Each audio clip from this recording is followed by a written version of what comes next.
Olá, eu sou o Luiz Felipe Arcângelo, advogado imobiliário, corretor de imóveis e professor em pós-graduações sempre voltadas ao direito imobiliário. É com muito prazer que iniciamos mais um programa Segurança na Transação. Queremos sempre falar com você de uma forma clara e objetiva com você, amigo corretor, amigo corretora. Vocês vão descobrir, sem aquele famoso juridiquês, os principais pontos do direito imobiliário. Tudo bem claro e bem explicado. Neste espaço, como vocês já sabem, teremos aulas, bate-papo e gente que pode nos passar boas experiências sobre o setor de imóveis. Por isso, guarde esta frase: quem planta segurança não colhe risco. E hoje, para minha alegria, iremos entrevistar o doutor Olavo Alves Ferreira, meu querido amigo, já foi meu professor também. Ele é procurador do Estado de São Paulo, doutor e mestre em Direito do Estado pela PUC São Paulo, professor do programa de doutorado e mestrado em Direito da UNAERP, e eu adicionei um ponto aqui, doutor Olavo, professor da especialização em Direito Imobiliário e Condominial da ESA Ribeirão Preto e autor de diversas obras, esse meu amigo, viu? E logicamente, estamos muito felizes aqui. Tenho certeza que agregará muito conhecimento aos corretores que estão nos acompanhando. Doutor Olavo, passo a palavra para suas considerações iniciais. Obrigado, meu amigo Luiz, você sempre muito bondoso. É um prazer estar contigo aqui no Cresce, que eu admiro muito. Voltando aqui ao Cresce, é uma instituição que é fantástica, com uma organização impecável, aí, sob a batuta do nosso querido, estimado Dr. Viana, que é um grande presidente e aí com uma diretoria fantástica. Eu quero dizer que eu estou muito feliz de estar aqui conversando com os corretores, com as corretoras, e principalmente sobre arbitragem e no direito imobiliário, né? O Luiz sabe, eu sou apaixonado pelo mercado imobiliário, tenho uma empresa própria para gestão de imóveis comerciais e residenciais próprio, que inclusive o Luiz é que faz a gestão da minha carteira imobiliária, e é algo que eu estou sempre buscando manter os contratos com o menor risco possível. E acredito que aqui esse programa Segurança na Transação vem para ajudar muito os corretores, e a ideia aqui é dar algumas dicas para você, na prática, escapar de problema e, quando tiver um problema, minimizar os riscos. Sem dúvida, essa é justamente a ideia desse programa, viu, meu amigo? Trazer gente boa, como a gente diz aqui, como amigo, né, que tem muito a transmitir aqui aos corretores de imóveis, eu não tenho dúvida disso. E antes de propriamente a gente ingressar aqui na arbitragem no mercado imobiliário, explica para os corretores e as corretoras que estão nos acompanhando aqui na TV Cresce, o que é a arbitragem, doutor Olavo? A arbitragem é uma forma de você resolver um litígio. Você sai do judiciário e vai para uma jurisdição privada. Em todo contrato, você pode pôr cláusula arbitral. E aí você coloca uma cláusula no seu contrato, e aí você sai do judiciário e resolve numa jurisdição privada. Ou seja, o árbitro, que é um particular, recebe pela lei uma delegação para julgar o teu caso. Em uma instância única, rápida e sem aquela burocracia, já que você vai escolher, junto com a outra parte, o árbitro. É importante você ter em mente que, quando você faz um contrato, você procura uma câmara que tenha um custo-benefício acessível ao seu contrato. E aí, com essa tabela no site da câmara, você gostando daquele preço, você copia e cola a cláusula no seu contrato. E aí você sai do judiciário e aí, em instância única, o seu caso é julgado. Isso ganha em muita celeridade. A média no Brasil de um processo arbitral, na prática, é 18 meses. Não tem recurso para o tribunal, não tem recurso para Brasília, portanto, você decide em instância única. Sem dúvida. Até a título de curiosidade, quais os litígios que podem ser resolvidos pela arbitragem? A lei fala em direitos patrimoniais disponíveis, que são aqueles que você pode fazer acordo. Entre maiores e capazes, a maior parte dos processos de uma vara civil podem vir para a arbitragem. Então, aqui vamos imaginar no mercado imobiliário: contrato de aluguel, compra e venda, a comissão do corretor. Então, veja, todos os contratos, praticamente, que o corretor participa entre maiores e capazes, vêm para a arbitragem. Então, pode inserir isso no compra e venda, no aluguel, no contrato de corretagem, no contrato de gestão e administração de imóveis. Então, assim, é uma gama infinita de contratos que nós podemos ter arbitragem. Até na própria proposta, você já pode pôr cláusula arbitral. Por que isso é bom? Porque a arbitragem gera um efeito psicológico. Aquele que pensa em descumprir o contrato, ele pensará 3, 4, 5 vezes, porque ele não pode contar com a morosidade do judiciário. Porque como a arbitragem é rápida, não tem aqueles recursos infindáveis.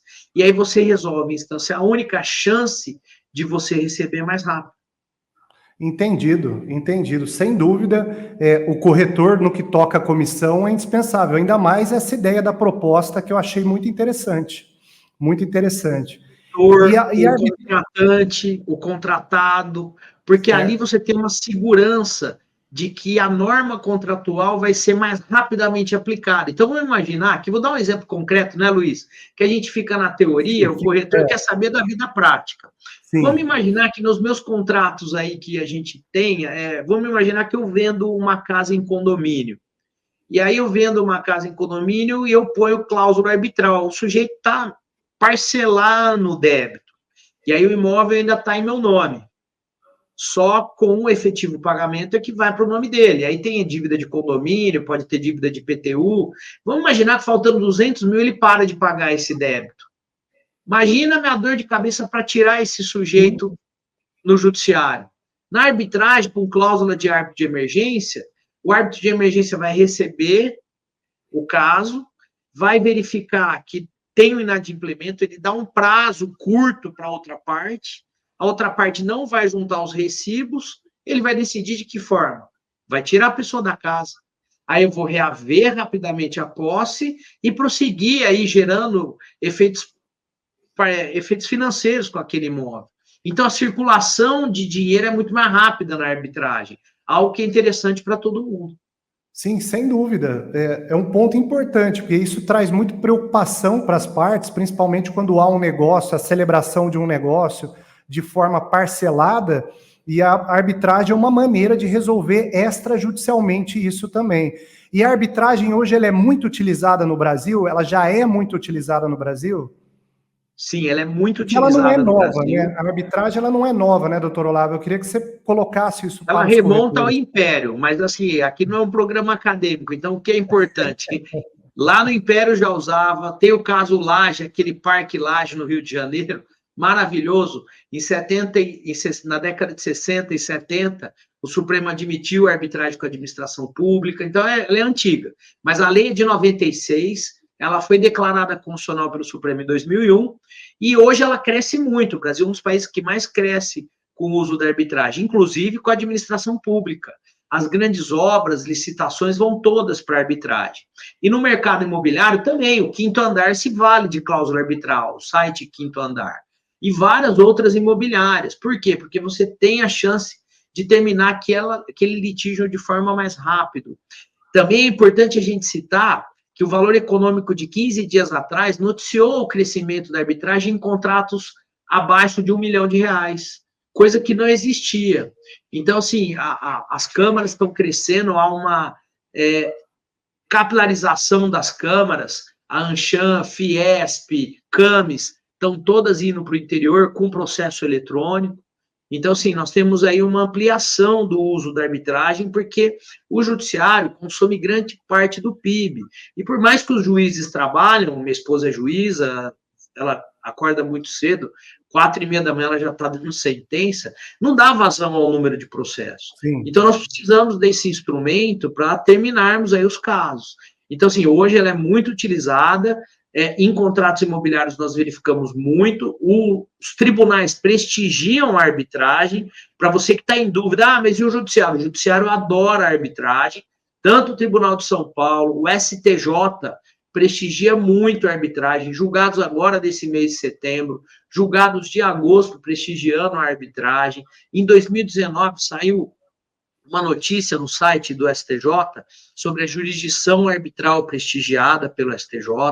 Então, é algo que cresce e tem o respaldo do judiciário. Eu estou achando super interessante, meu amigo, a sua exposição aqui, porque nós tivemos outros colegas aqui no programa, como tabeliães, por exemplo, teve um tabelião recente, o doutor Daniel, que é o segundo tabelião de notas aqui, que veio justamente falar sobre a possibilidade da rescisão extrajudicial dos contratos, né, com a utilização da ata notarial. Nós tivemos um colega recentemente também falando aqui da vantagem do cartório para a questão agora de poder fazer o inventário quando se trata de incapazes, de menores e tudo mais. Mas é a primeira vez que nós temos aqui no nosso programa aqui, e o amigo trazendo a questão da arbitragem, que eu já posso verificar aqui muitas vantagens da utilização da arbitragem, né? Entre elas, a questão da rescisão extrajudicial desse contrato, né? Com a utilização da arbitragem, não ter que ir para o judiciário, não é isso? Quais as vantagens que o amigo pode trazer aqui para nós? Outras vantagens, se não essas, que o amigo já disse aqui. Fantástico. Inclusive, aproveitar e mandar um abraço para o meu amigo Daniel Paes de Almeida, que é uma pessoa que eu estimo muito e que também me vale muito do uso do seu cartório, que é fantástico. A arbitragem, ela pode e deve ser utilizada nesses casos, porque o dono do imóvel, aquele que está vendendo, o corretor, ninguém pode ficar esperando para resolver esse problema. Quer que resolva rápido. Então, ali é algo que é muito bom. Você coloca já a cláusula com árbitro de emergência e vai direto para a solução, sai do judiciário. Então, assim, é muito importante ter em mente que quando numa negociação tem arbitragem, você já se vale dessa cláusula e fala, não brinca não, que na arbitragem é o seguinte, as partes antecipam as custas, os árbitros recebem um adiantamento, até a sentença o árbitro recebe 100%, mas a sentença condena o vencido a ressarcimento.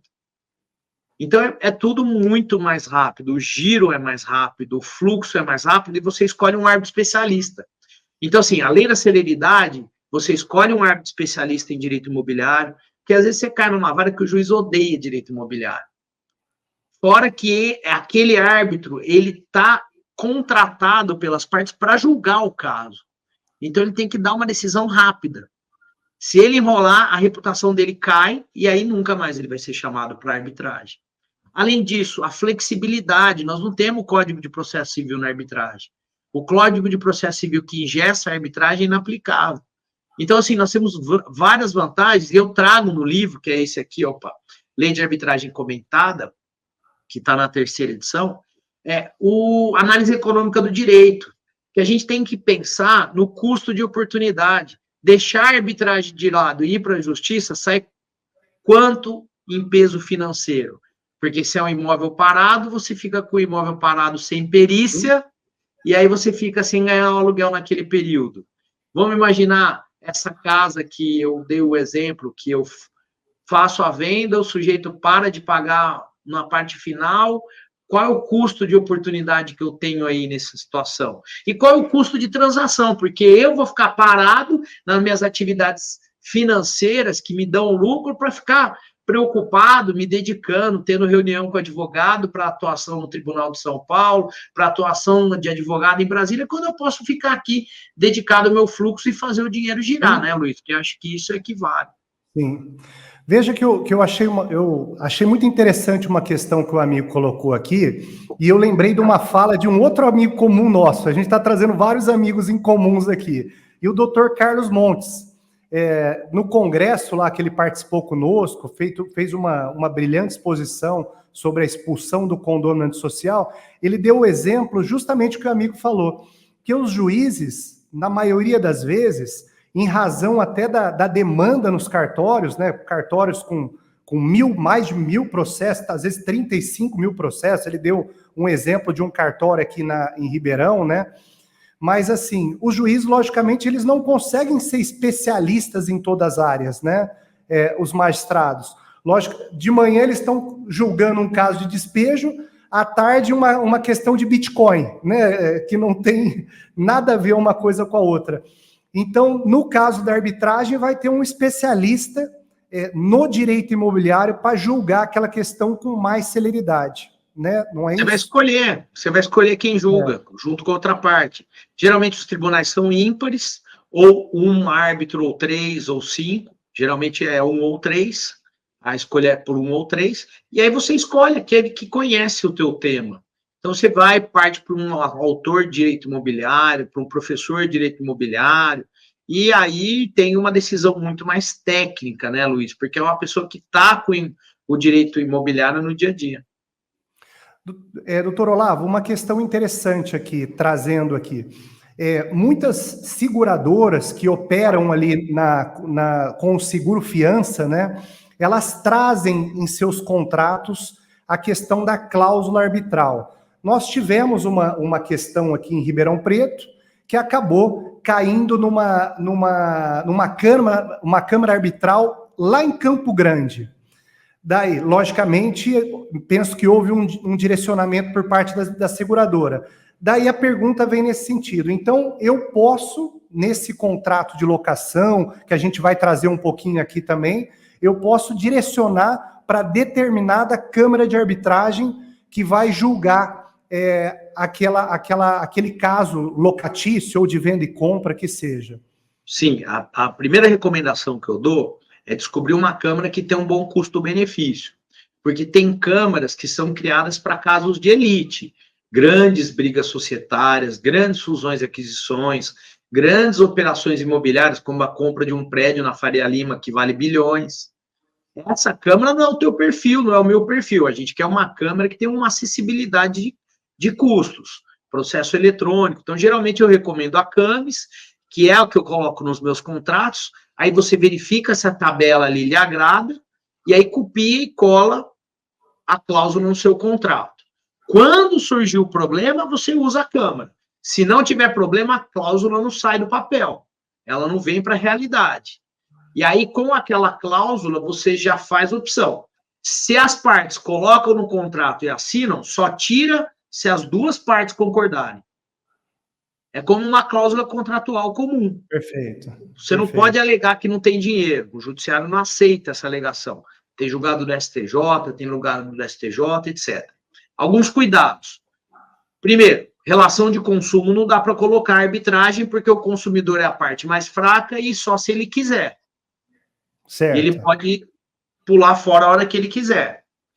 Já, contrato de adesão, é a segunda regra importante, de exceção. O artigo 4º, parágrafo 2º da Lei de Arbitragem prevê que o contrato de adesão exige uma cláusula em negrito, sublinhado, com rúbrica própria, para evitar que não ocorra uma livre manifestação de vontade. Então, isso é importante, né, Luiz? Porque a maior parte das imobiliárias tem aqueles contratos padrões, que às vezes o judiciário pode interpretar que é um contrato de adesão. Então, faz um adendo, uma folha separada, cláusula compromissória de arbitragem. Grifa, sublinha e assina, e aí você está garantido. Perfeito. Você poderia trazer alguns casos de arbitragem que o amigo acompanhou no mercado imobiliário para que os corretores possam ter um entendimento melhor, doutor Olavo? Posso. Então, assim, primeiro, aquele contrato da imobiliária com o pretendente comprador, com aquele que aliena, isso é muito comum. Por quê? Para evitar ali, fugir da corretagem, etc. Tá? O contrato do corretor com a imobiliária. Tá. O contrato, às vezes, do corretor direto, aquele que trabalha por conta com o pretendente alienante ou o pretendente comprador. Aquele que vende o imóvel. Então, assim, das mais variadas eu já vi. Geralmente a gente vê em contrato maior, mas como tem hoje em dia, hoje uma casa, um apartamento já chegou na cifra do 1 milhão fácil. Aí sim, já vale a pena você pôr arbitragem, por conta dessa demora. E o próprio corretor também, porque imagina o sabor dele ter trabalhado, não recebido, ainda ter que ir para uma justiça morosa. Tem muitos que deixam, falar, não, vou deixar isso aí para lá, que vai me dar câncer, infarto. Então, já com a arbitragem, você tem assim, você até intimida aquele que não quer cumprir com a obrigação, falando, aqui vai ser rápido, não brinca com isso. Aqui a multa vem mais rápido. Numa demanda entre por exemplo, um contrato de corretagem, né, um contrato de prestação de serviço, um contrato de corretagem entre a imobiliária entre a imobiliária e o proprietário do imóvel, e o proprietário contratante desse contrato, incluído uma cláusula de corretagem. E se esse dono desse imóvel ele não participar quando do agendamento dessa arbitragem? Como é que fica nesse caso em específico? Então, ele assinou o contrato tem cláusula, você entrou com um pedido de arbitragem porque ele não te pagou, Isso. E ele não entrou, ele foi notificado e não participou. O processo prossegue. É importante ele ser notificado. Inclusive, notificado da sentença também. Eu tive um caso recente que eu presidi, envolvia café. E o proprietário da fazenda morava na fazenda. Nós, para a intimação da sentença arbitral, expedimos uma carta arbitral pelo judiciário, para o judiciário intimá-lo. Porque o artigo 29 da lei de arbitragem exige que ele seja intimado da sentença arbitral. Ali, ele tem um prazo para entrar com um pedido de esclarecimento, que é um pedido de 5 dias ou 10 dias, conforme o regulamento da Câmara. Se ele não entrar, transita em julgado, vai para execução direta. E, a partir dali, que conta um prazo de 90 dias para ação anulatória da sentença arbitral. Então, essa providência minha foi uma providência que alguns não tomam, mas que, como presidente, eu quis tomar para segurar. Pois depois de 6 meses, o Tribunal de Justiça de São Paulo, em outro caso, decidiu que essa intimação é indispensável. Perfeito. Então, essa segurança também ali dentro da arbitragem é muito importante, que o próprio corretor ou advogado fiquem alertas. Porque ele não compareceu, mas ele tem direito de ser notificado. E não tem os efeitos da revelia ali na arbitragem, ali não prevê. Só que é uma presunção de que, né, há uma presunção de bom senso, né? Tá. Agora, já em se tratando, doutor Olavo, nos contratos de aluguel, nós sabemos que a lei do inquilinato ela é bem extensa, né? Onde pode ser utilizada a arbitragem nos contratos de locação? Como que ela pode ser utilizada em se tratando de locação? Tem uma decisão do Superior Tribunal de Justiça, que eu acredito que seja revista, que fala que despejo não pode ser determinado. Tá? Então, essa é uma posição do STJ, são alguns julgados, e isso é importante. O resto pode tudo. Entendi. O despejo na locação, não, mas o resto pode tudo. Cobrança de aluguéis, ação de cobrança de reparos. Reparo, indenização, dano moral, tudo. Muito, muito interessante. Renovatória do contrato comercial, tudo. E, logicamente, numa demanda de reparos também, o árbitro, logicamente, vai identificar dentro desse julgamento, como um juiz, se tem ali os orçamentos. Pede uma perícia, pode entrar com uma produção de prova antecipada em juízo arbitral, as câmaras prevêem isso, porque você já produz a prova rapidinho ali já. E depois, com essa sentença arbitral, simplesmente executa. Já vai para execução direto. Aí intima, se não pagar, bloqueia.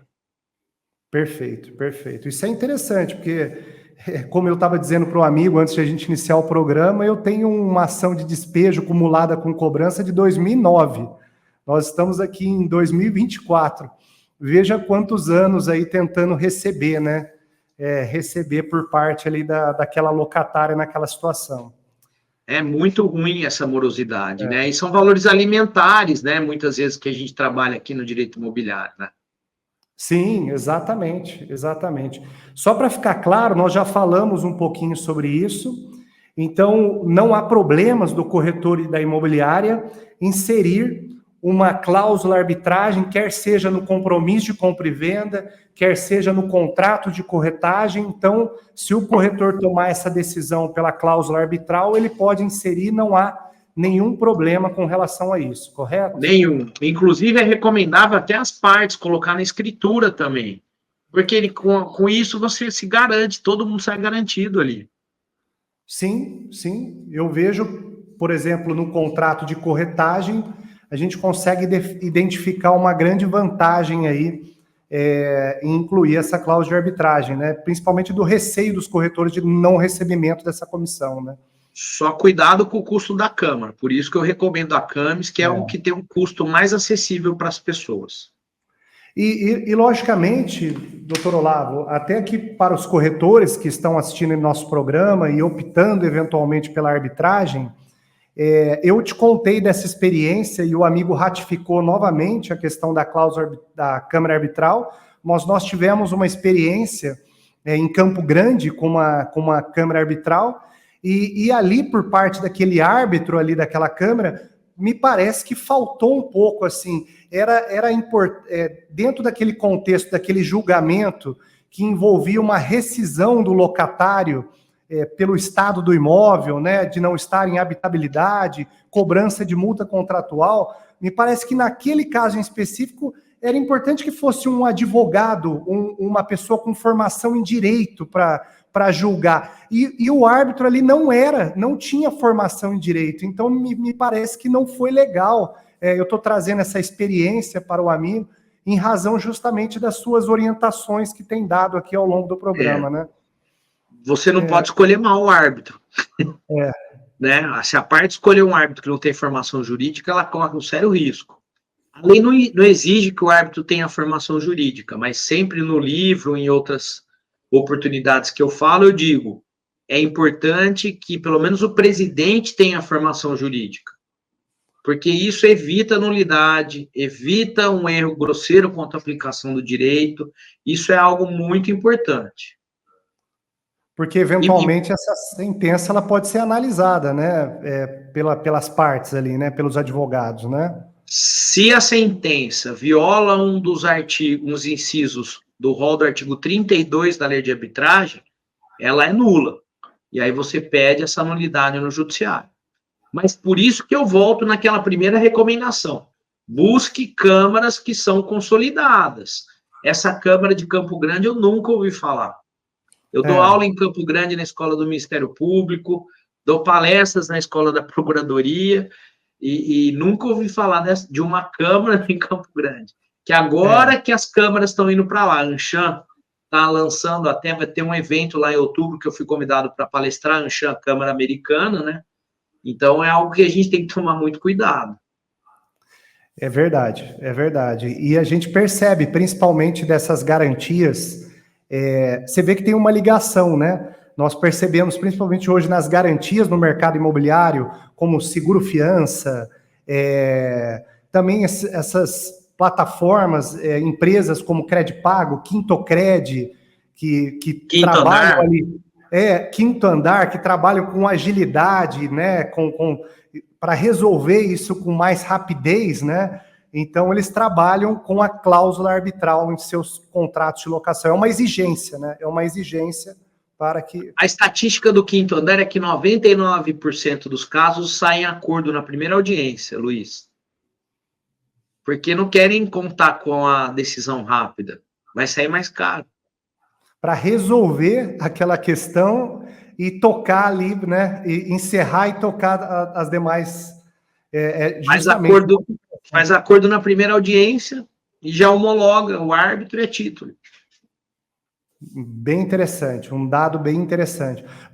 Uma pergunta agora, doutora Olavo. Você utiliza arbitragem nos seus contratos imobiliários? Eu sei disso, tá? Mas Utilizo sim, eu faço opção pela Camis, que tem um custo mais acessível, tem processo virtual, mais de 350 árbitros. Então, eu uso sim, com esse cuidado. Tem que ser uma cláusula à parte, né? Porque para evitar a alegação de contrato de adesão. Entendido. Então, assim, até para a utilização da cláusula arbitral, quando você traz desse contexto, então o contrato tem que ser muito bem elaborado também para que haja essa cláusula arbitral. Então, se a gente... No site das câmaras já tem, esse cuidado foi feito pelas câmaras na elaboração dos sites. Porque aí a parte já entra copia e cola. Então, o primeiro passo, sempre, que eu falo e gosto de repetir, veja o preço, o custo, e depois você entra e copia e cola a cláusula. Perfeito, perfeito. Doutor Olavo, infelizmente aqui esse nosso programa aqui, eles já estamos passando aqui para o término desse nosso programa. Eu sempre gosto de bater esse papo com um amigo, para mim é sempre um aprendizado sobre diversos temas. Eu me lembro até de uma questão que foi para o meu livro, inclusive, né, que o próprio nosso presidente fez a apresentação desse meu livro, e foi justamente numa locação sua, que havia ali a questão na época do IGPM, né, do IGPM estava em deflação, e ali naquele contrato locatário exigindo que houvesse uma diminuição do aluguel. Lembro que o amigo já trouxe um aprendizado ali com várias decisões, demonstrando que não poderia, né? Não poderia diminuir o valor do aluguel. Eu queria que o amigo até falasse um pouquinho disso, em razão dessas decisões judiciais, até para que seja um aprendizado aqui aos corretores de imóveis. O Luiz é um amigo querido que tem uma paciência enorme comigo, porque eu atormento ele direto.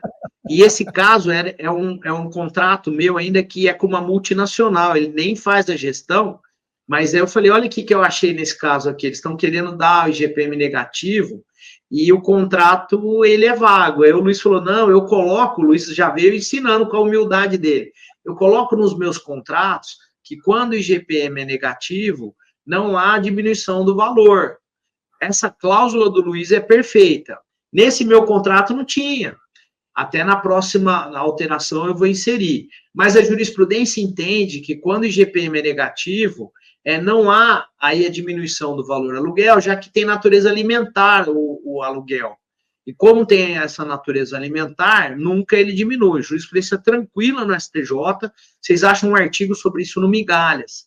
Aí eu brinquei, mandei o artigo para ele, e é muito bom ter essa amizade, esse aprendizado que eu tenho permanente com o Luiz, e o cuidado que ele tem com as minhas coisas, porque eu sou um cara mais chato e exigente com o livro, na minha vida na procuradoria, como árbitro, e ele sabe conviver bem com essa chatice minha, porque ele é um cara muito dedicado, muito rigoroso também, então é um prazer aí poder trabalhar contigo e aprender contigo, viu, Luiz?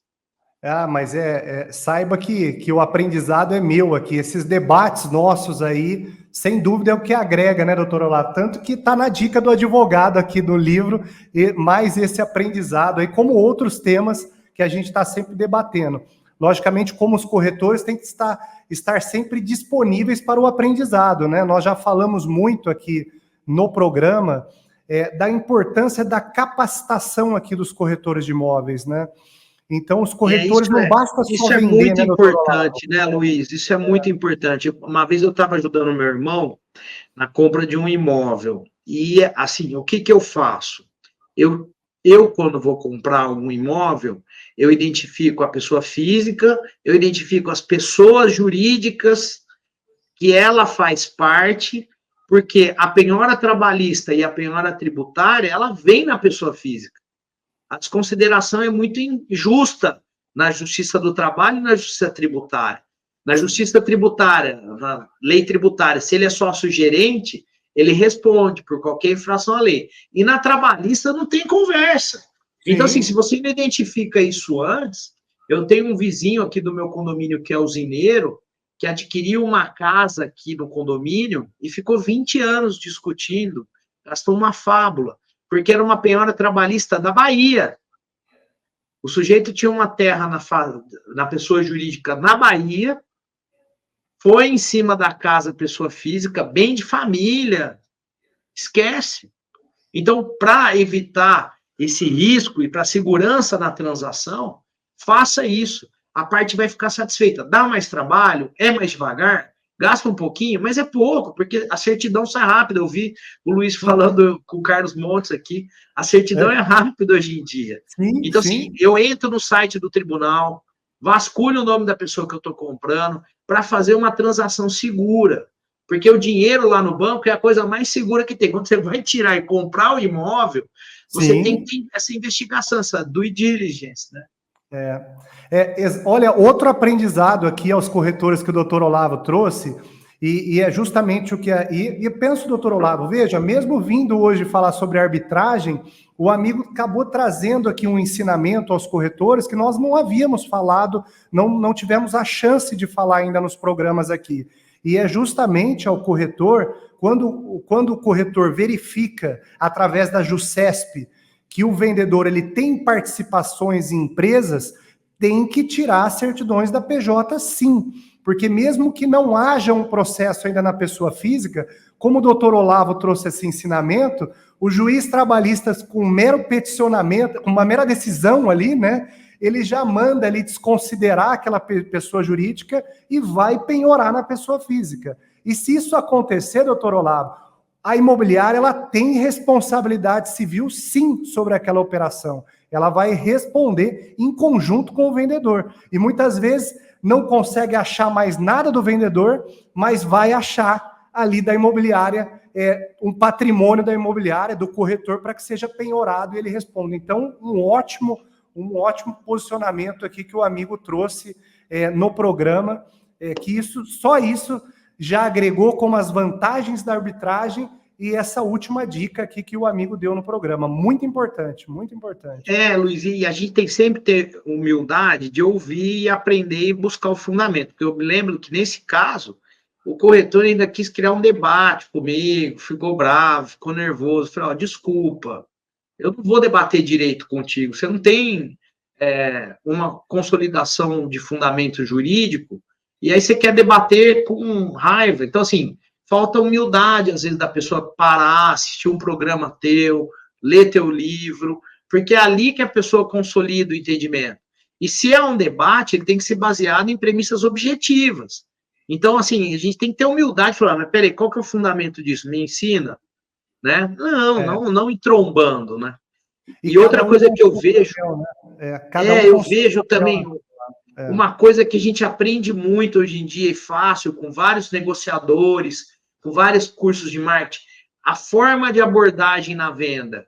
Eu vejo muito erro disso. Muitas vezes descobrem meu telefone e eu acabo atendendo, às vezes porque eu tenho filho pequeno, porque pode ser da escola, o sujeito não sabe chegar em você.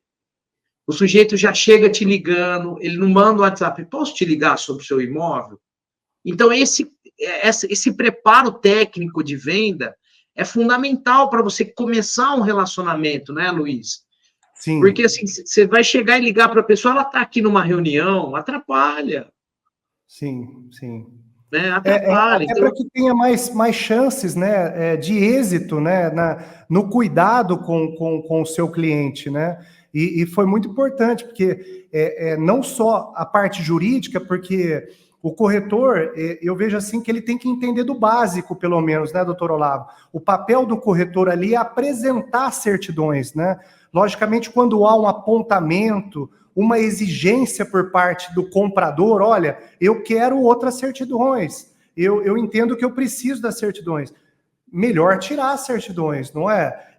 Logicamente, ali está dentro das informações relevantes daquele negócio, né? Então, pode perder esse negócio, mas vai ganhar o cliente pelo resto da vida, né, Luiz? Porque não coloca o sujeito numa fria. Exatamente, exatamente.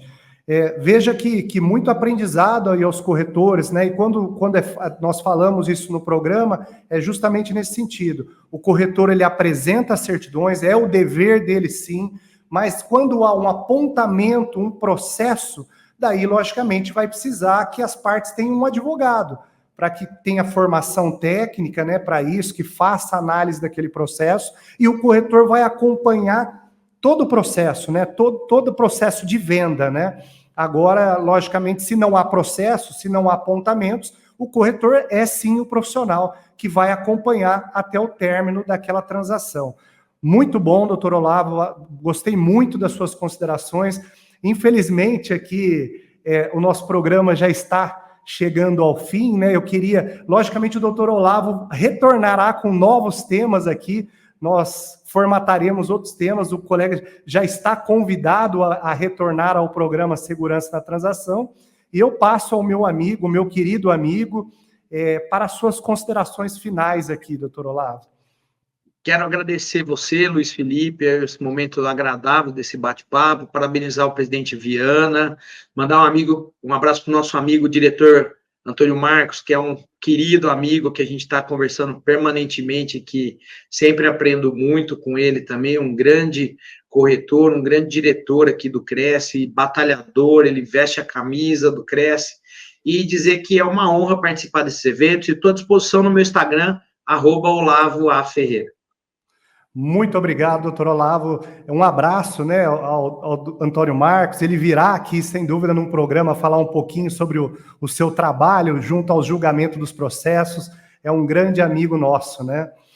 Pessoal, chegamos à reta final do nosso encontro de hoje. Foi muito legal estar aqui com vocês. Esse bate-papo especial, sensacional com o meu amigo doutor Olavo. E, sem dúvida, reforçando aqui que em qualquer negócio é preciso ter segurança na transação. Para encerrar, como de costume, quero agradecer à diretoria do Cresce pela oportunidade, principalmente ao presidente, nosso presidente e amigo, José Augusto Viana Neto, e aos que nos acompanharam nesse bate-papo de hoje, muito legal. E antes do adeus, não se esqueça, quem planta segurança não colhe riscos. Um abraço e até o próximo programa.